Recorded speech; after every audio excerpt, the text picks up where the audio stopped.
Hello friends. C plus plus language सीखने की series में आज हम देख रहे हैं लेक्चर 12 का पार्ट 5, जिसमें हम सीखेंगे friend function in C plus plus.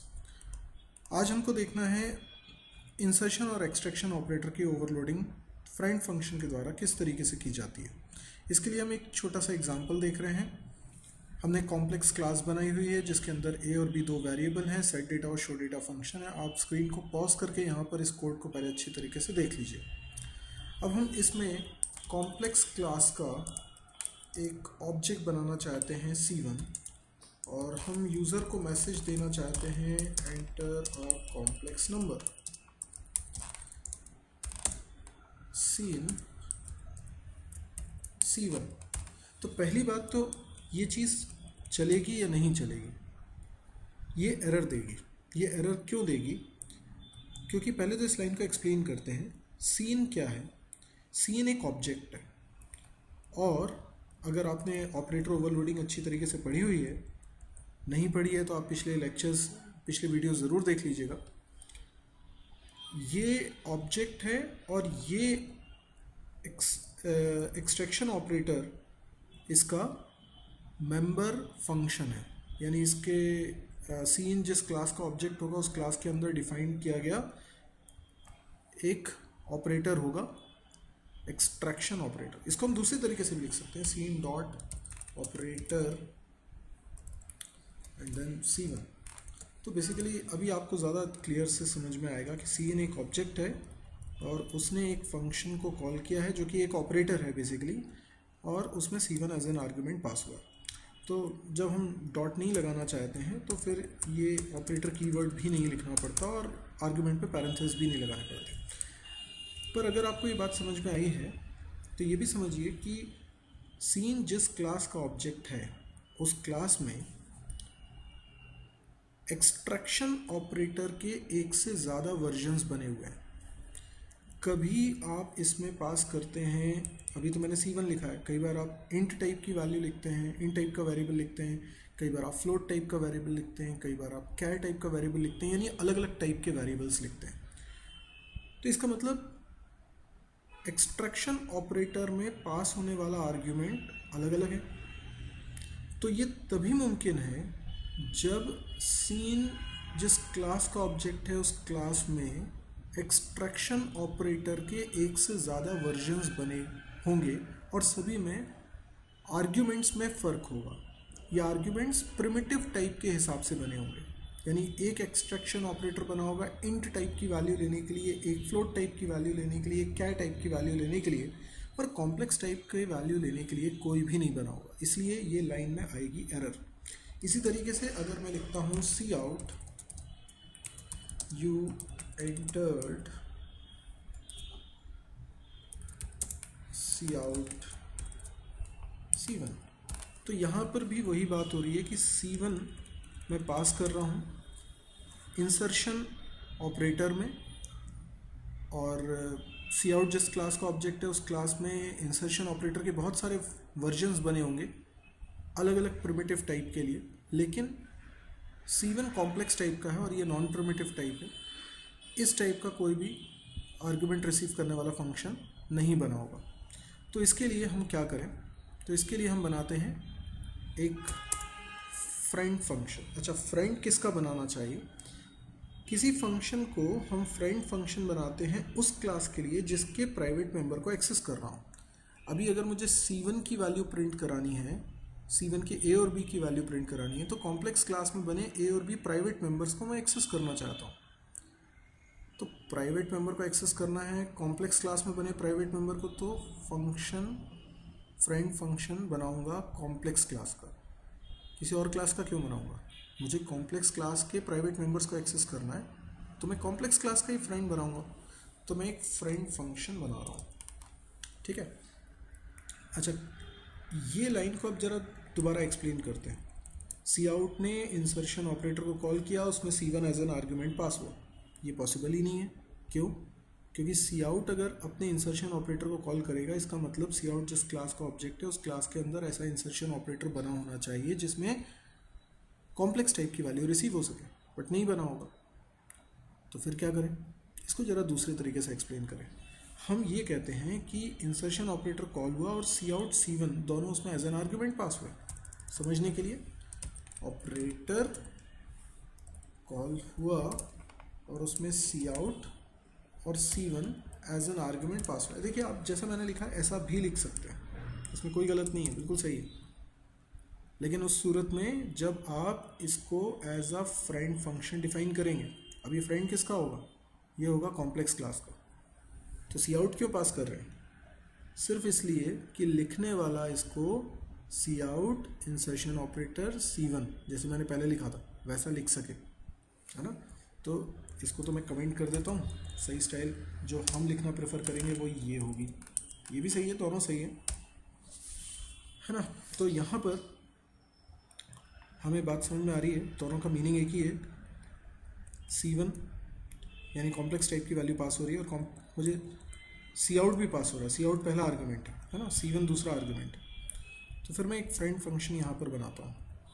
कैसा बनाऊँ, रिटर्न टाइप क्या होना चाहिए, सी आउट जिस क्लास का ऑब्जेक्ट है वही रिटर्न टाइप होना चाहिए। क्यों, क्योंकि हो सकता है कैस्केडिंग करें। कैस्केडिंग मतलब जैसे एक और ऑब्जेक्ट हो मैं उसको भी प्रिंट कराना चाहूँ, तो क्या होना चाहिए, इंसर्शन ऑपरेटर रिटर्न करके जो भी देगा वो इस हाईलाइटेड एरिया में आ जाएगा। तो वो ज़रूरी है इंसर्शन ऑपरेटर के लेफ़्ट ऑपरेंड के रूप में। जो अगला इंसर्शन ऑपरेटर है ना, जो C1 के बाद लिखा है, ये इंसर्शन ऑपरेटर, हाँ, ये जो इंसर्शन ऑपरेटर है दूसरा वाला, ये इंसर्शन ऑपरेटर को कॉल कौन करेगा, या ये कॉल कब होगा, जब इसके लेफ़्ट में प्रॉपर ऑपरेंड हो। अब लेफ़्ट में कौन सा ऑपरेंड होना चाहिए, सी आउट जैसे ही कोई होना चाहिए। तो सी आउट जिस क्लास का ऑब्जेक्ट होगा वही रिटर्न टाइप होना चाहिए। हाँ, सोचिएगा ज़रा मेरी बात को। तो वो है ओ स्ट्रीम। अब एक्चुअल में ओ स्ट्रीम क्लास का हम ऑब्जेक्ट तो नहीं बना सकते, तो हम रेफरेंस बना देते हैं, यानी हम रेफरेंस रिटर्न करेंगे। ऑपरेटर इंसर्शन, और इसमें हम पास कर रहे हैं ओ स्ट्रीम का रेफरेंस, क्योंकि ऑब्जेक्ट नहीं बना सकते, और कॉम्प्लेक्स क्लास का ऑब्जेक्ट। ये हमने फ्रेंड फंक्शन को डिक्लेयर कर दिया है। अब इसको हम करते हैं डिफाइन। तो हम लिखेंगे ostream reference operator insertion ostream. देखिए आप नाम कुछ भी रख सकते हैं, मैंने रख लिया डी आउट, नाम कुछ भी हो सकता था, ठीक है। फिर कॉम्प्लेक्स सी, कैपिटल सी। तो मुझे क्या लिखना है, मुझे प्रिंट करना है, तो मैं लिखता हूँ सी आउट। सी आउट भी लिख सकता हूँ, डी आउट भी लिख सकता हूँ, क्योंकि डी आउट और सी आउट सिनोनिम हो गए। डी आउट एक्चुअल में रेफरेंस वेरिएबल है जो सी आउट का ही रेफरेंस कंटेन कर रहा है। तो मैंने लिख दिया backslash n a equals to c dot a, b equals to c dot b, right. तो ये बन गया हमारा इंसर्शन ऑपरेटर, ठीक है। इसी तरीके से हमें एक्सट्रैक्शन ऑपरेटर को भी ओवरलोड करना पड़ेगा। इसके लिए फिर से हम लिखते हैं फ्रेंड आई स्ट्रीम। यहाँ पे क्लास का नाम है आई स्ट्रीम, इसका भी सेम रीज़न, रेफरेंस बनाना पड़ेगा क्योंकि ऑब्जेक्ट नहीं बना सकते। Operator, okay, I stream reference. यहाँ कॉम्प्लेक्स टाइप का भी रेफरेंस बनाना पड़ेगा, क्योंकि आपको एक्चुअल आर्ग्यूमेंट में चेंजेस करवाने हैं। जब इनपुट करते हैं तो हमें एक्चुअल आर्ग्यूमेंट में ही चेंजेस करवाने पड़ते हैं। ऑपरेटर,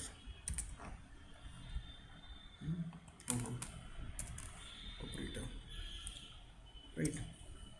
और यहाँ पर then istream reference d नाम रख लेता हूँ, कॉम्प्लेक्स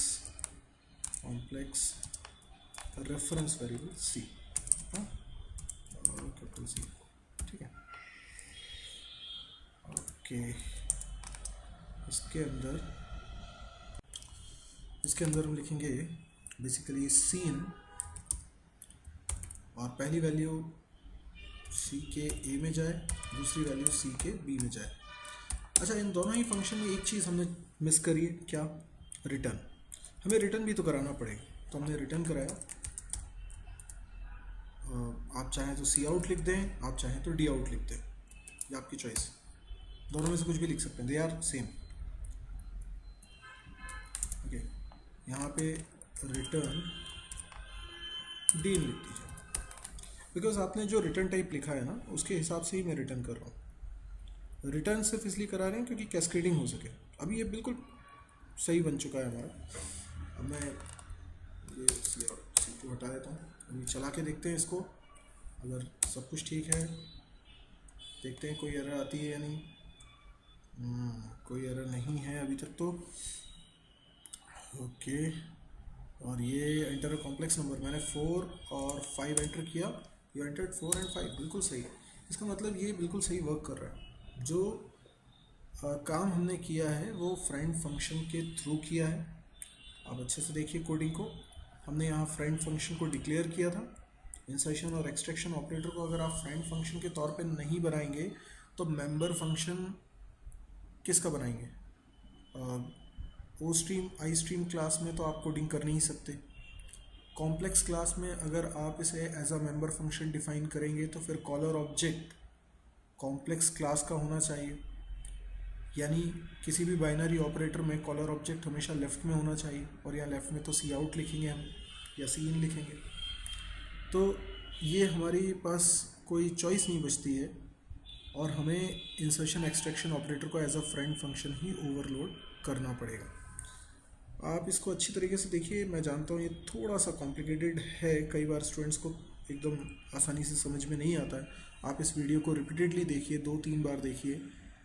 हो सकता है कि मैं जैसे क्लास में बहुत डिटेल में एक पूरा आधा 1 घंटे का लेक्चर लेता हूँ इसके ऊपर, और हमने यहाँ पर 10-15 मिनट में बात ख़त्म कर दी है, तो हो सकता है कुछ चीज़ें जल्दी बोल दी हूँ।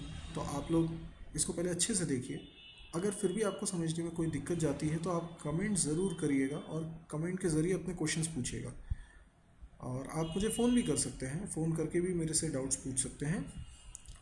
आई होप, लेकिन अगर आप इसको 1-2 बार देखते हैं आपको ये प्रोग्राम समझ में आ जाएगा। हमने इसको रन करके भी देखा, हमें समझ में आया।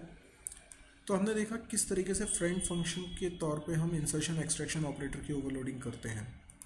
यदि आपको ये वीडियो पसंद आया हो तो इसे लाइक ज़रूर करिएगा और अपने कमेंट ज़रूर दीजिएगा, ताकि वीडियो में हम नेसेसरी चेंजेस कर सकें और आपके डाउट्स को भी हैंडल कर सकें। इसके अलावा यदि आपको वीडियो लगता है कि स्टूडेंट्स के लिए हेल्पफुल है तो आप अपने दोस्तों के बीच में इसको शेयर भी करिए। आप चाहे तो फेसबुक पे भी इसको शेयर कर सकते हैं। आप चाहें तो इस वीडियो को, इस तरह के और वीडियोस को देखने के लिए, इनके अपडेट्स जानने के लिए इस चैनल को सब्सक्राइब भी कर सकते हैं। इनफैक्ट आप चैनल को सब्सक्राइब कर ही लीजिए, क्योंकि इस तरह के बहुत सारे वीडियोस अभी और आने वाले हैं। काफ़ी सारे वीडियोस ऑलरेडी हैं, आप उनको देखिए और C++ फ्री में सीखिए। Thank you.